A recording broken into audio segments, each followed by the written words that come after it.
Hey, bon matin! Bon matin, mes amis! Comme à mon habitude, vous le savez que j'aime ça commencer très tôt. Et ce matin, je suis le tout premier touriste au Olympic Jumping Complex. Et on découvre quelque chose de très, très spectaculaire. Les fameux sauts en longueur ou en hauteur de ski, là. Je savais pas que c'était haut de même. Sérieusement, je pense pas qu'il y a personne qui se doute de la hauteur et de, je m'en allais dire, l'abruptitude de la pente. Mais en tout cas, on va le dire. Et là, je suis dans le chairlift, je suis dans la chaise qui va me monter jusqu'en haut. Puis je viens de voir deux personnes sauter. Il y en a qui sont en entraînement. C'est très, très cool. Des petites chaises à deux qui ont l'air de dater de... En tout cas, j'ai un peu à chienne. Pourtant, c'est pas la première fois que je monte dans des chaises. Ah, wow! Quel beau matin en plus. J'ai essayé mon drone. J'ai pris des belles images sur une petite vallée avec vue sur les montagnes. C'est magnifique. Magnifique. Quelques nuages, mais je pense que ça va s'éclaircir. Il fait froid. Il fait très froid. Il faut être bien habillé. Regardez, j'ai mon manteau. Fait qu'on monte tranquillement, puis je pense qu'après ça, faut monter dans un...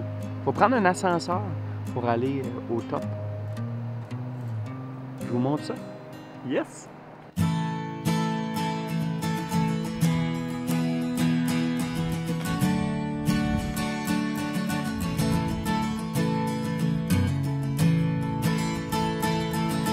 Sérieux, pour quelqu'un qui voit un site de saut à ski pour la première fois, c'est impressionnant. C'est gros, c'est haut, puis pour ceux qui ont un peu le vertige, ça fait de l'effet.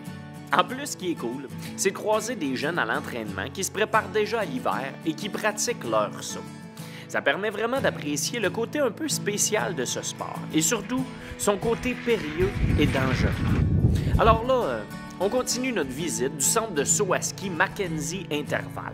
Un site qui comprend 2 gros tremplins et quelques petits pour se pratiquer l'été en tombant dans une piscine. Le premier tremplin a été construit en 1920 et il mesurait 35 mètres de haut. Il a été reconstruit de nouveau en 1923 pour atteindre 50 mètres. 2 ans plus tard, on y ajoute un autre 10 mètres et on l'utilisera en 1932 pour les Jeux olympiques d'hiver.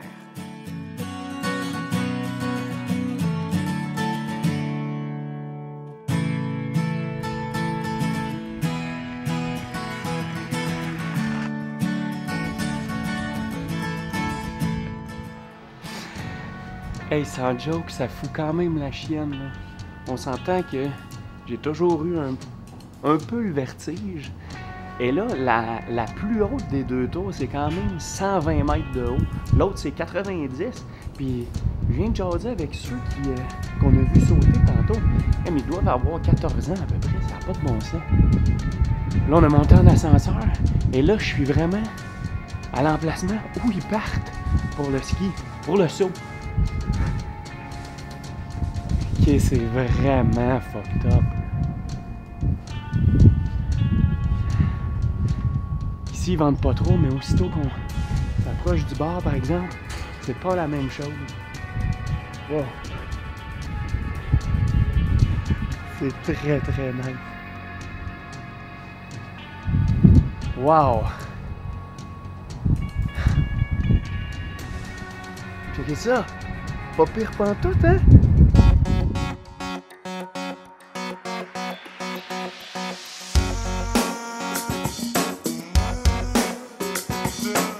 On est haut. On est vraiment haut. Et c'est très spectaculaire de voir ça. En plus, on est pas mal plus haut que ce que je vous ai expliqué tantôt, parce que la tour dont je vous parlais a été détruite pour en construire 2 nouvelles pour recevoir les Jeux olympiques de 1980. On y a installé 2 tremplins géants, respectivement, de 70 et 90 mètres. Mais c'était pas fini, parce qu'on a fini par les rehausser. Et ce qu'on découvre aujourd'hui, c'est 2 magnifiques tremplins de 90 et 120 mètres de haut. Et croyez-moi, bien installés au sommet, imaginez-vous avec vos skis, assis sur le tremplin et prêt à se laisser glisser pour aller se faire planer comme un oiseau. Disons que ça fout la chienne. Mais c'est quand même très cool de s'imaginer étant un athlète de haut niveau, prêt à remporter une médaille d'or. On est loin du compte, mais bref, c'est déjà le temps de descendre, parce qu'on a d'autres choses à voir et à faire aujourd'hui. Alors, moi j'espère que vous avez été impressionné autant que moi par ce site surprenant. Je vous invite donc à liker, à partager et continuer à me suivre. On s'en va voir d'autres choses. Alors, cliquez sur une des aventures autour, puis on se dit à tout de suite. Salut là!